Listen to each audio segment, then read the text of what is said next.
Я хочу рассказать подробнее о медицинских услугах пациентам Израиля и туристам, о помощи, при заболевании для которого до недавнего времени не было эффективного лечения. Это проблема храпа и остановки дыхания во время сна. Около половины населения мира страдает остановкой дыхания во время сна и храпом.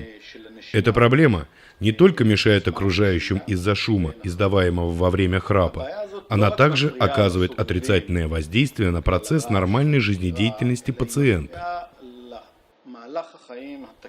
Пациенты страдают на протяжении всего рабочего дня и часов бодрствования от усталости, поскольку сильно нарушается качество их сна.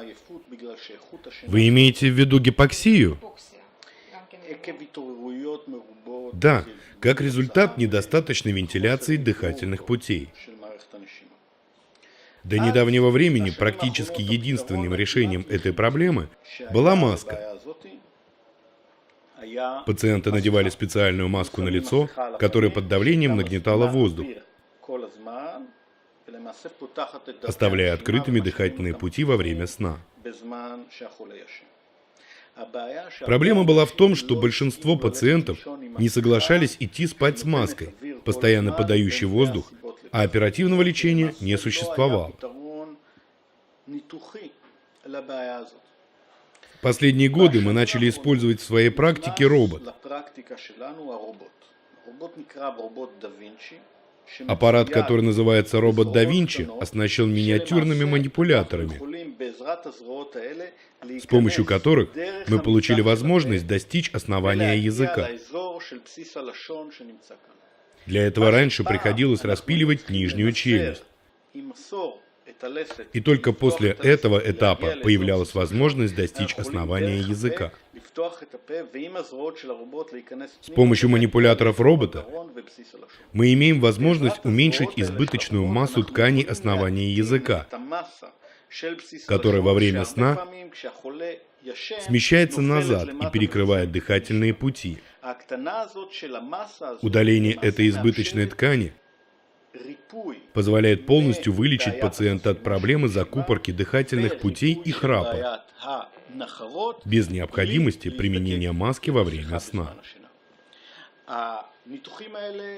Эти операции впервые начали выполняться на восточном побережье США, в Филадельфии,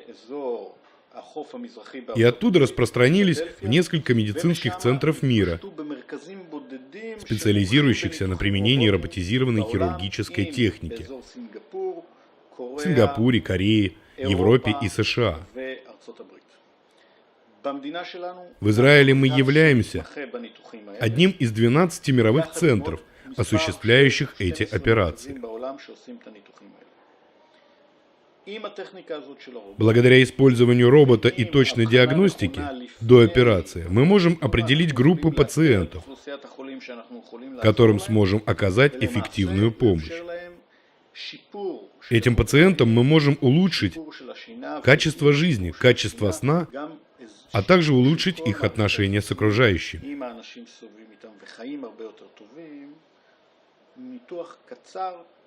Операция выполняется в течение 3 часов с последующей короткой госпитализацией от 2 до 3 дней. Отмечается быстрое выздоровление. Лечение практически безболезненно и почти не связано с осложнениями. Существуют ли противопоказания к этим операциям? Противопоказания к этим операциям являются некоторые сопутствующие тяжелые заболевания пациентов. Пациенты, у которых причиной остановки дыхания не является увеличение массы основания языка, например, увеличение неба или увеличение миндаля. В этом случае у нас существует возможность помочь этим пациентам другими способами, такими как, например, операции с применением лазерной техники. В некоторых случаях операция может быть комбинированная с применением робота и лазера, или робота и других прогрессивных методик, таких как коагуляция или высокочастотная абляция миндаля. Мы можем точно определить проблему перед операцией и принять решение о виде необходимого хирургического вмешательства. У пациентов с тяжелой формой ожирения, с крупной шеей, есть очень много факторов, влияющих на проблемы со сном. В этих случаях мы рекомендуем прежде всего снизить массу тела и только после этого пройти роботизированную операцию. Мы не имеем другой возможности, кроме как с помощью робота, достичь этих участков организма. Они недоступны. При физикальном осмотре полости рта пациента мы можем видеть около 5 сантиметров вглубь. Проблема расположена намного глубже, на 10-15 сантиметров. Поэтому нет возможности произвести какие-либо манипуляции через полость рта.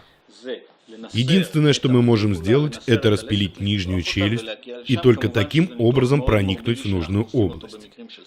Разумеется, это очень тяжелая операция, которую мы выполняем в случае злокачественной опухоли, но не при остановке дыхания. Такие операции не принято делать для лечения апноэ или храпа по понятным причинам. Манипуляторы робота позволяют нам достичь нужного уровня, благодаря чему мы практически производим обычную операцию, наблюдая за происходящим через монитор, получающий сигналы от камер робота.